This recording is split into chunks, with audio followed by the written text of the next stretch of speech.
तर आज आपण बनवणार आहोत सर्वांच्या जिभेवर राज्य करणारी अशी पाणीपुरी. अगदी लहानांपासून मोठ्यांपर्यंत सर्वांना आवडणारी अशी पाणीपुरी बनवणार आहोत. तर पाणीपुरी बनवण्यासाठी आज आपल्याला पाणी करायचं अगदी टेन्शन नाही.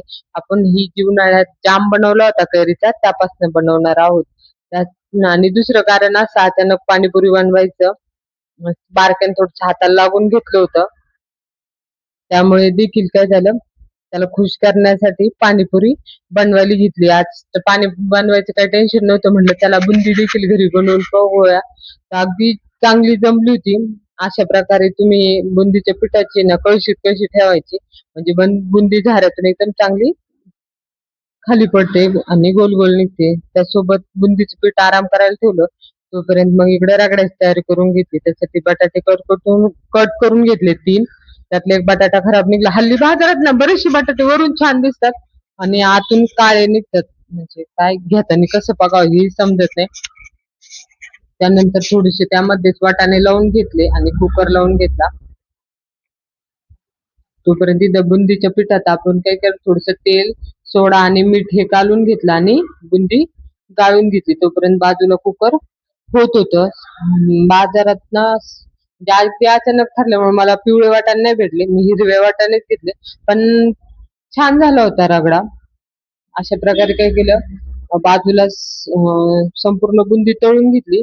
बुंदी झाल्यानंतर पुऱ्या देखील लगेच पाठोपाठ तळून घेतल्या. तुम्ही पाहू शकता पुऱ्या अशा मस्त टम्म फुगल्या होत्या आणि असं छान त्यांनी फुलांचा आकार घेतला. इतकं भारी वाटलं. म्हणलं माझं मन तर फुलासारखं फुललंय पाणीपुरी करायची म्हणून. ह्या देखील छान फुलल्या होत्या. मस्त वाटलं.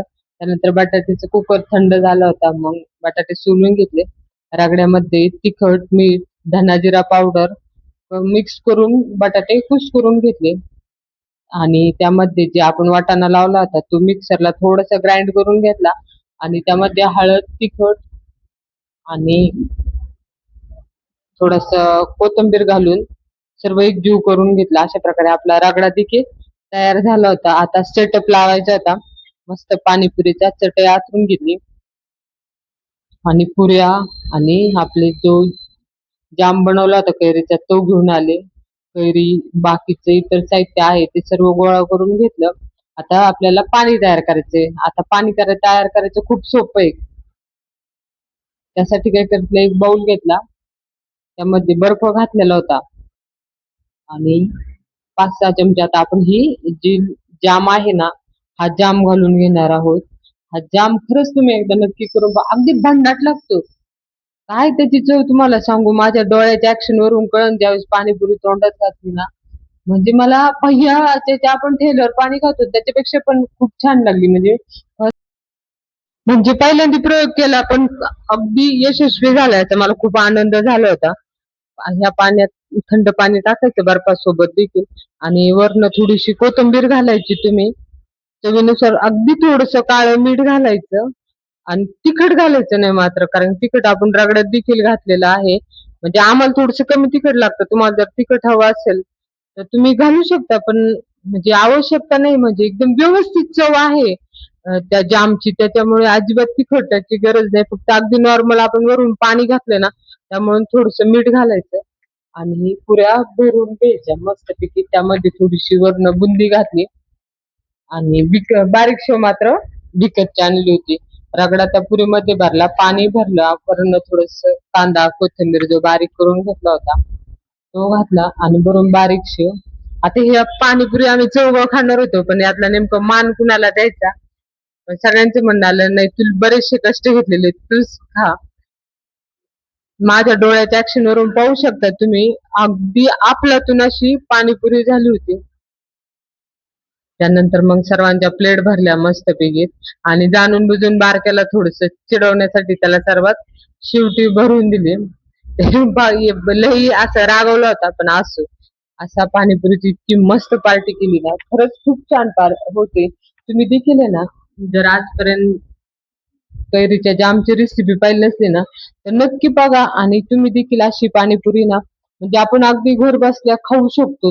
म्हणजे अशा आपल्या पाणीपुरीला बाहेर गेल्यानंतर किती पैसे जातात आपल्याला वैयक्तिक माहिती आहे. आता सपोज ही जी पाणीपुरी बनवली होती ही कमीत कमी 500 ते 600 रुपयाची पाणीपुरी नक्की असेल का नाही. 25 रुपयाला 5च पुऱ्या येतात, एवढं टोपलं भरून पुऱ्या तळल्या होत्या.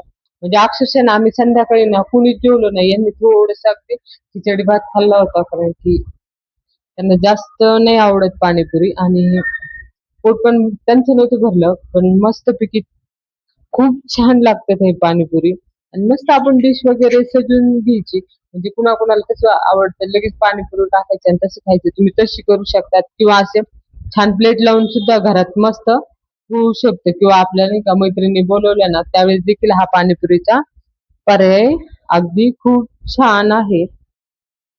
आणि खरंच ना ह्या कुरकुरीत ज्या पुऱ्या आहेत ना यांनी ना, आणि आतल्या बटाट्याच्या स्टफिंगने माणसांना अक्षरशः ना वेड लावलंय. अशी भन्नाट चव आहे यांची. म्हणजे कमी मसाल्यात खूप छान मस्त मजा आहे पाणीपुरीची. पाणीपुरी हा जो चाटचा प्रकार आहे ना स्नॅकचा, पण हा महाराष्ट्रीयन नाही बरं का, बऱ्यापैकी उत्तर भारतातून आलेला हा पदार्थ आहे. पण आता हळूहळू तो संपूर्ण महाराष्ट्रभर अगदी लोकप्रिय झालेला आहे. अशा पाणीपुरीला बऱ्याचशा भागात वेगवेगळ्या नावाने देखील बोललं जातं, जसं की गोलगप्पे, पाणीपुरी, अं पदुका पण म्हणलं जातं. अशी पाणीपुरी बरीचशी नावे आहेत. तुम्हाला कोणते कोणते नाव माहिती?